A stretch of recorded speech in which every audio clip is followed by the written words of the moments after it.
Hi, welcome to SBR Forum Videos. I'm Peter Loshak. We are continuing our coverage of the 2012 NBA playoffs right now with Jordan Sharp. It's getting pretty intense. Both the Spurs and Miami lost Game 5 in surprising results, and we are going to get Jordan's take on the situation right now in the conference championships in the NBA. Jordan, thanks for doing this emergency call with us. You're welcome, Pete. It's good talking to you again. Yeah. Now, just to start things out, how have you done so far with your picks and advice on SBR and your articles?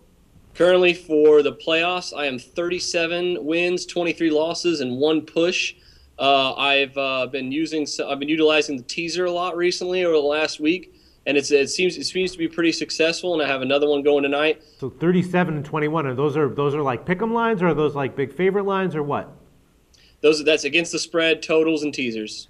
37 wins, 23 losses. I gotta be honest with you, I find that a little hard to believe. You wouldn't like fudge your record or just outright lie, would you?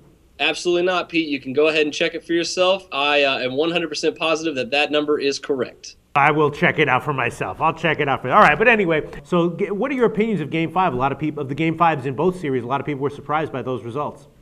I was extremely surprised as well, and in fact, I was wrong on the. I had the Spurs winning Game 5 -5 in that one, so that was a bad night for me. I lost both picks on that one, but I turned it around last night and won both of my picks on Game 5 in the Boston series. Now, in these Game 6s, we might be seeing some craziness as well, and you could see a road team in a game. I can almost guarantee you we're going to see a Game 7 in one of these series. Before, when we talked about this series, you were sort of the opinion, and I was too, that the Spurs were just a notch above OKC, and that OKC might win 1 or 2 games, that the Spurs wouldn't have much of a tough time getting out of this series. That's obviously not how it turned out. So what are your thoughts on that? Yeah, you and I have been a little proven wrong on that prediction. However, I do feel like the Spurs are not getting enough credit tonight on this line. They're +5, and even though I'm laying off the spread itself, I still think that there is a good chance the Spurs win this game on the road. They have just played really bad in Games 3 and 4 on the road, and they played okay in Game 5, but still lost. But this is still a Greg Popovich team. So you think that whatever it is that was plaguing them over the past 3 games is correctable, or it's not just a matter of... Yes, it is correctable. Is it likely on the road? No. But is it close to even? Is it closer to even than what the sportsbooks are giving us right now? Yes.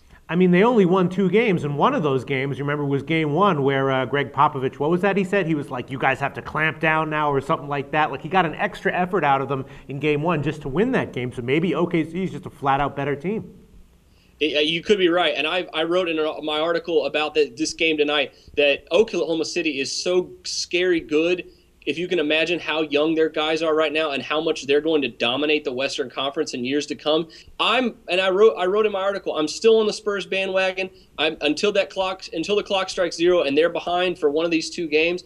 I'm still going to ride with the Spurs here because they're the team with the championships. They're the team with the experience and the really good coach. However, you said it, I think, right before this series started. The talent level of the Thunder has just come out of nowhere. Or not really, I shouldn't say come out of nowhere, but it's come into. They've grown into themselves this series, and it's still very possible that they win this game, maybe even in blowout fashion tonight. I don't think it's going to happen though. If I had to pick, I would be on Spurs +5. All right. Well, my sense is that we will see a Game 7 in both series, and that you would, doing even a parlay on both of the road teams to win here is probably a good thing to do. I just think that we're going to see Game 7s. I won't go into exactly specifically why, but we all know what I'm getting at here, right? What do you think about that? I think the possibility of a Game 7 in the Spurs-Oklahoma series is very probable, even without the factor of the referees. However, I find it very, very odd that Boston is taking points in Game 6 at home, considering the struggles Miami has had in that building. So the idea of the NBA kind of influencing a Game 7 in that series, if Miami does come out and win that game, I think your prediction is very accurate, and I think that I think you can definitely start to use those conspiracy theories of yours and put them to good use. We will see how it turns out, and we will talk to you again next week, Jordan. Thanks for this call again. All right, Pete. Have a good one.